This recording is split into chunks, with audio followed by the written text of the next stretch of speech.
Good evening. This is Akashvani. I'm Anuja Kumar with the news at 9.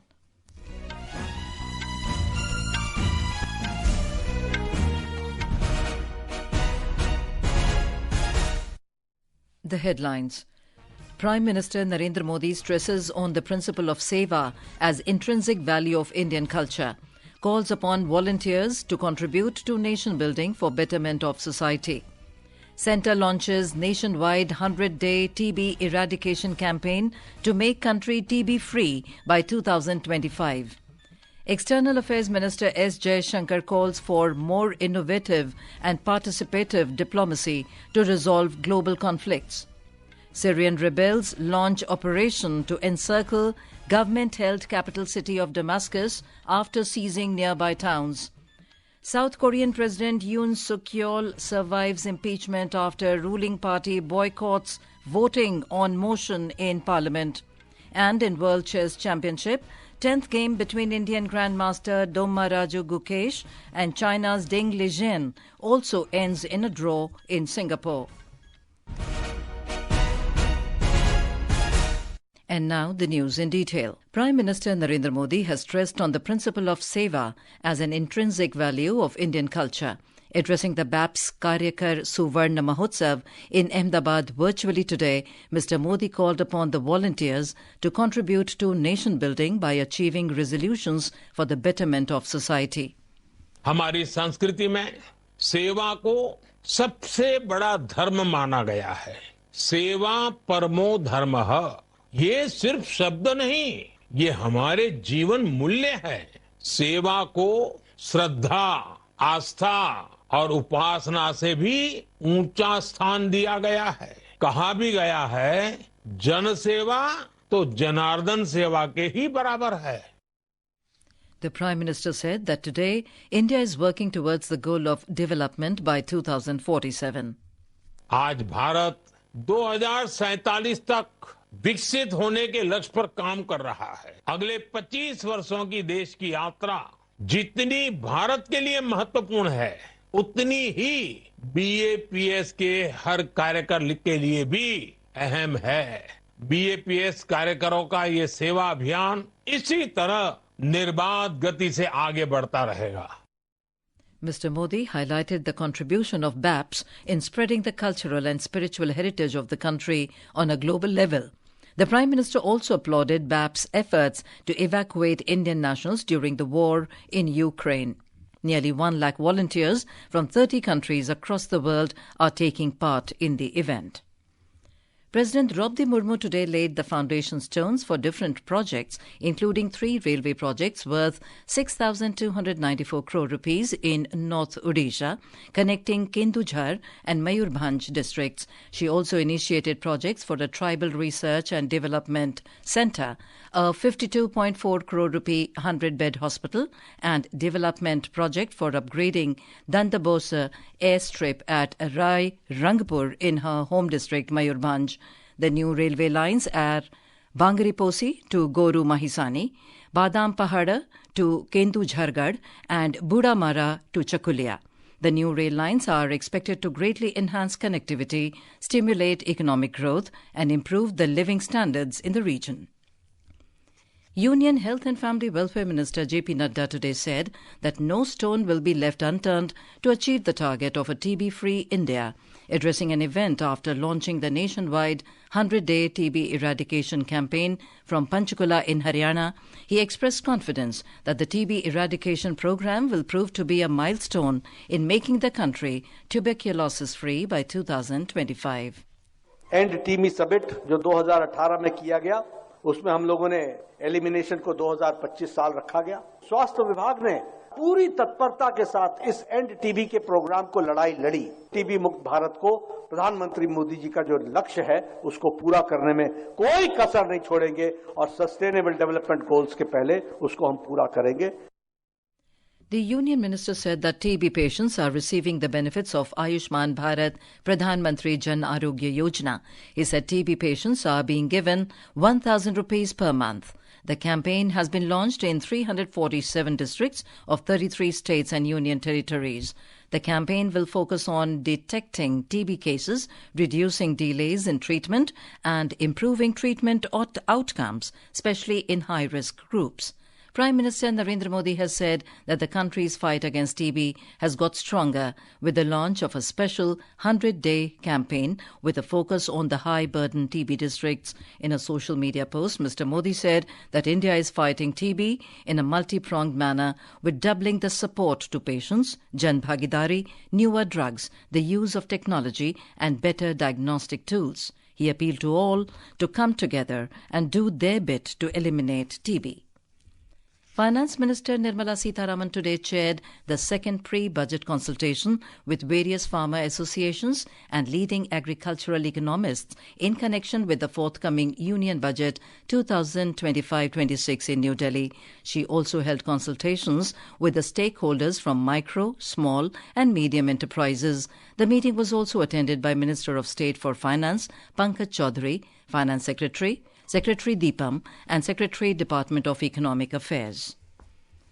BSP chief Mayawati has accused the Samajwadi Party and the Congress of being silent on the issue of atrocities against Dalits. In a press conference in Lucknow, BSP chief accused both parties of promoting infighting between various Muslim sects and of ignoring the plight of Dalits, who constitute the majority of the Hindu population in Bangladesh. She particularly targeted Congress and said that a large number of Hindus are facing atrocities in Bangladesh and most of them are Dalits, but the party remains silent on their plight. वहाँ इनका शोषण हो रहा है तो विपक्ष की मुख्य पार्टी कांग्रेस पार्टी चुप है और अब वह केवल मुस्लिम वोट के लिए संभल चिल्ला रही है। ऐसे में बीजेपी व उनके नेतृत्व में चल रही केंद्र की सरकार अपनी जिम्मेवारी को आगे बढ़ चढ़कर निभाए ताकि शोषण का शिकार हो रहे दलित वर्ग के लोगों का वहाँ और ज्यादा शिकार न होना पड़े। This is Akashvani giving you the news. For quick news updates round the clock, follow us on our X handle at AIR News Alerts. And for details of stories and more, log on to our website www.newsonair.gov.in and download the News on AIR app.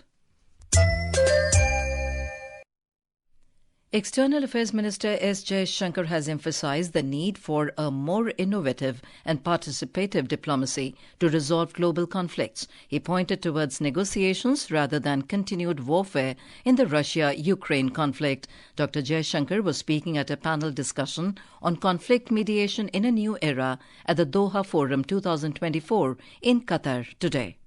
We have always held to the view that this war is not going to be solved on the battlefield. At the end of the day, people are going to return to some kind of negotiating table, the sooner the better. And our effort has been to facilitate that to the extent possible. The minister spoke about India's balanced role in the Russia-Ukraine conflict and expressed support for the global south affected by rising costs. He described India's role as a facilitator of dialogue, representing the interests of over 125 countries affected by the conflict's economic fallout. He said India is making diplomatic efforts to engage with leaders from all sides on the issue. Dr. Jaishankar highlighted the significant impact of regional instability on India's as well as global interests. There is a larger regional instability which is actually growing month on month. It is impacting as a country on that side of Asia. We are feeling the impact of this in shipping costs. We're feeling it in trade disruptions. We could see it in radicalization. So today, instability anywhere actually is a source of concern. The 22nd Doha Forum began today with the theme, The Innovation Imperative. The event brings together over 4,500 participants from more than 150 countries. Syrian rebels have reportedly launched an operation to encircle government-held capital city of Damascus after seizing the nearby towns. The spokesperson of the rebel coalition led by the Hayat Tahrir al-Sham group said the final phase of their operation to encircle Damascus has started. However, the Syrian Defense Ministry denied that their forces are withdrawing from the Damascus region, accusing the rebels of spreading panic. The advance comes after Syrian rebels took control control of the southern cities of Dara and Soweida, with the Syrian regime continuing to pull out troops from areas across the country. On the western edge of Syria, rebels are speeding towards the major city of Homs, where residents are fleeing ahead of potential hostilities between the anti-regime and the government forces. India has advised its nationals to avoid all travel to Syria until further notification in view of the prevailing situation in the West Asian nation. Travel advisory has also been issued by Russia and the United States for their citizens. Jordan's Interior Minister Mazen Faraya has announced the closure of the Jaber border crossing with Syria due to security conditions in southern Syria.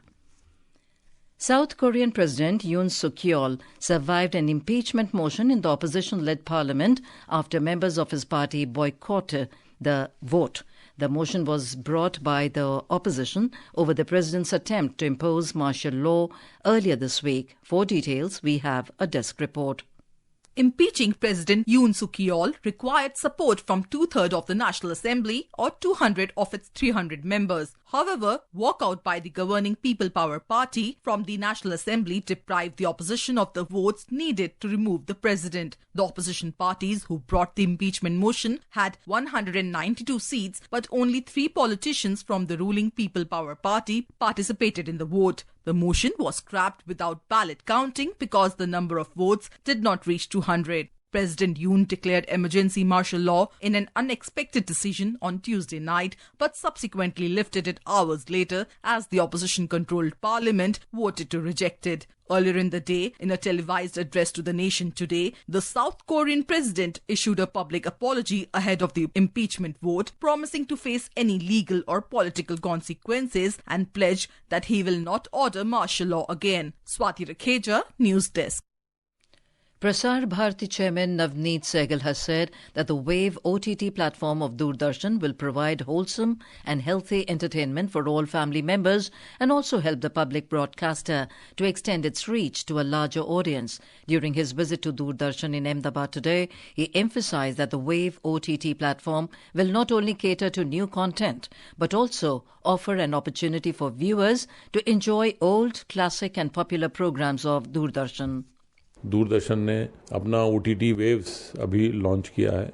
उसका मुख्य आधार है कि हम as a public broadcaster साफ सुथरा मनोरंजन आम जन को देना चाहते हैं और इसमें खासियत कई हैं। पहली बार किसी OTT प्लेटफॉर्म पे न्यूज़ चैनल्स को भी जोड़ा गया है। बच्चों के लिए गेम्स का प्लेटफॉर्म भी इसमें जोड़ा गया है और कई प्लेटफॉर्म जोड़े गए हैं और इसके साथ ऐसे प्रोग्राम दूरदर्शन के जिसको देख के हम सब लोग बचपन में से बड़े हुए हैं, हमारी यादें उसके साथ जुड़ी हुई हैं, ऐसे सारे दूरदर्शन के पुराने कार्यक्रम इस OTT प्लेटफॉर्म पर उपलब्ध हैं। On to sports. In the World Chess Championship, the 10th game between Indian Grandmaster Dommaraju Gukesh and defending champion Ding Liren of China ended in a draw in Singapore today. With a 7th consecutive draw and 8th of the match, Liren and Gukesh are tied at 5 points each, while 4 classical games are left to be played in the $2.5 million prize money championship. If the match remains tied after 14 rounds, faster time control games will determine the winner. The 32-year-old Liren won the opening game while the 18-year-old Gukesh emerged victorious in the third game. In cricket, Australia continued to dominate the ongoing second test match of the Border Gavaskar Trophy against India at Adelaide Oval. The visitors were 128 for 5 at the draw of stumps on day 2, still trailing first innings total of hosts by 29 runs. And now, before we end the bulletin, the headlines once again. Prime Minister Narendra Modi stresses on the principle of Seva as intrinsic value of Indian culture, calls upon volunteers to contribute to nation building for betterment of society. Centre launches nationwide 100-day TB eradication campaign to make country TB-free by 2025. External Affairs Minister S. Jaishankar calls for more innovative and participative diplomacy to resolve global conflicts. Syrian rebels launch operation to encircle government-held capital city of Damascus after seizing nearby towns. South Korean President Yoon Yeol survives impeachment after ruling party boycotts voting on motion in parliament.